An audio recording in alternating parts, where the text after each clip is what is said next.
Pemirsa apa kabar? Mari kita ikuti Warta Berita PTS tanggal 29 April. Impor kacang tanah Amerika dengan tarif 0% akan segera diberlakukan. Harganya akan lebih rendah dari kacang tanah lokal. Ini akan berdampak pada petani kacang tanah lokal. Kementerian Pertanian menyatakan dampak pertama akan dirasakan oleh negara-negara sumber impor seperti India dan Argentina. Sementara produksi lokal diprediksi terpengaruh 20 hingga 30%. Produk kacang tanah beraneka ragam. Dari pangsa produk kacang di pasaran, 75% merupakan produk lokal, 25% mengandalkan impor, terutama dari India sebesar 42%, diikuti oleh Argentina dan Brasil. Amerika baru menyumbang sekitar 1%. Setelah perjanjian perdagangan timbal balik antara Taiwan Amerika diberlakukan, Amerika akan dikenakan tarif 0%. MOA menilai negara-negara pengimpor lainnya akan mengalami dampak serius. 其他的国家，它必须要把它的进口价降得更低，否则恐怕它会没有，它可能进不来，因为全部都被美国占走。 Harga kacang di Taiwan adalah $47 per kilogram. Walau murah, produk yang diimpor Taiwan dikenakan tarif dan biaya royalti. Bila kuota tarif melampaui 10.000 ton, akan dikenakan biaya tambahan $64. Jika volumenya besar hingga memerlukan SSG, dikenakan sepertiga biaya tambahan. Sekali kebijakan tarif 0% diterapkan, biaya-biaya ini akan dihapus. Selisih harga akan semakin lebar. MOA menilai dampaknya kecil, namun asosiasi merasa pesimis. 我们的成本80几，美国30几，你根本没有办法跟他竞争嘛。食品厂的单子会转到美国的花生去嘛？一台斤差20-30块、30-40块，那个是很吓人的成本呢。 MOA menilai produk kacang Amerika teksturnya lebih keras. Pelaku usaha makanan olahan masih melakukan pengamatan. Kebijakan tarif 0% masih belum diterapkan saat ini. Pelaku usaha diimbau untuk tidak bersikap antisipatif dan menurunkan harga beli produk. Perampokan terjadi di sebuah toko perhiasan di Luotong Ilan kemarin malam. Seorang pria berpura-pura ingin membeli cincin emas, namun setelah memakai cincin, ia langsung kabur. Setelah menerima laporan, polisi berhasil mencegat dan menangkap pelaku dalam waktu setengah jam. Namun cincin tersebut sudah tidak melekat pada tubuhnya. Seorang pria memilih cincin di toko emas, setelah dipakai ia langsung kabur. Pemilik toko segera mengejarnya, namun pelaku berhasil lolos. Insiden perampokan ini terjadi di Luotong tanggal 10 malam. Setelah menerima laporan, polisi berhasil menangkap tersangka dalam waktu 30 menit di kota Ilan. Namun cincin emas tersebut telah lenyap. Polisi menemukan uang tunai pada tersangka, tidak menutup kemungkinan barang curian telah dijual. Saat ini, polisi sedang menyelidiki keberadaan barang curian dan mengklarifikasi adanya keterlibatan oknum lain.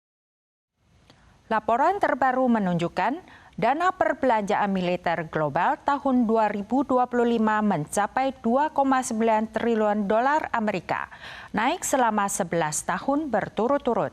Di antaranya, Amerika berada di posisi pertama dengan dana 954 miliar dolar, disusul oleh Tiongkok dan Rusia. Sedangkan Taiwan 18,2 miliar dolar, naik 14% per tahun.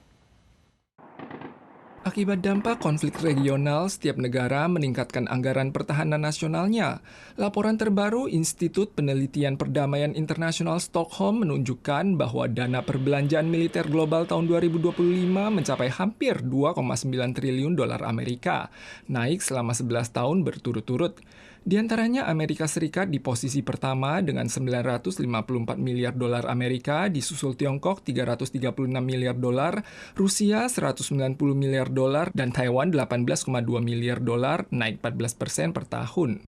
现在的话，可以出现一个新的军备竞赛，各国纷纷在加注国防预算、投资国防预算，都是为了要面临有可能会发生的危机。美国由于它现在的经费跟预算的受限，甚至它人力的不足，所以它会更希望亚太、印太周边的盟邦能够对它展开有一些协助。Eropa merupakan pendorong utama pertumbuhan dana pengeluaran militer, sementara negara-negara di kawasan Asia Pasifik mencatat peningkatan terbesar dalam 16 tahun terakhir. Pakar mengamati bahwa latihan militer Tiongkok dalam frekuensi tinggi, ketegangan antara Tiongkok-Jepang, dan krisis Korea Utara mendorong Korea Selatan dan negara-negara di sekitarnya untuk meningkatkan peralatan militer mereka. Anggaran militer Amerika tahun 2025 mencapai 954 miliar dolar Amerika, turun 7,5% dibandingkan 2024. Namun Kongres telah menyetujui anggaran militer tahun ini sebesar 1 triliun dolar Amerika. Terlepas dari ketegangan di Timur Tengah, pengeluaran militer Amerika sedikit meningkat 0,1%. 战争这样看起来打了50几天来看呢，相对的美国跟伊朗还有以色列，甚至于其他的这些黎巴嫩等这些国家来看，都已经碰到一个军购不足的这一个瓶颈，所以看起来我初步研判应该有可能会上升。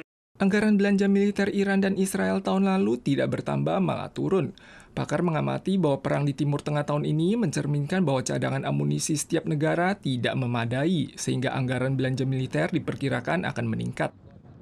Uni Emirat Arab selaku produsen minyak terbesar ketiga di OPEC mengumumkan bahwa mereka resmi menarik diri dari OPEC dan OPEC Plus pada tanggal 1 Mei. Langkah ini tidak hanya membebaskan UEA dari kuota produksi, namun juga berpotensi memicu perang harga di antara negara-negara penghasil minyak. Uni Emirat Arab mengumumkan mereka akan menarik diri dari OPEC dan OPEC Plus per 1 Mei. Analisis menunjukkan bahwa penarikan UEA berarti mereka tak lagi terikat kuota produksi dan ini akan menantang peran Arab Saudi sebagai stabilisator pasar. Harga minyak yang lebih rendah juga akan menguntungkan negara-negara konsumen minyak utama, mencakup Amerika.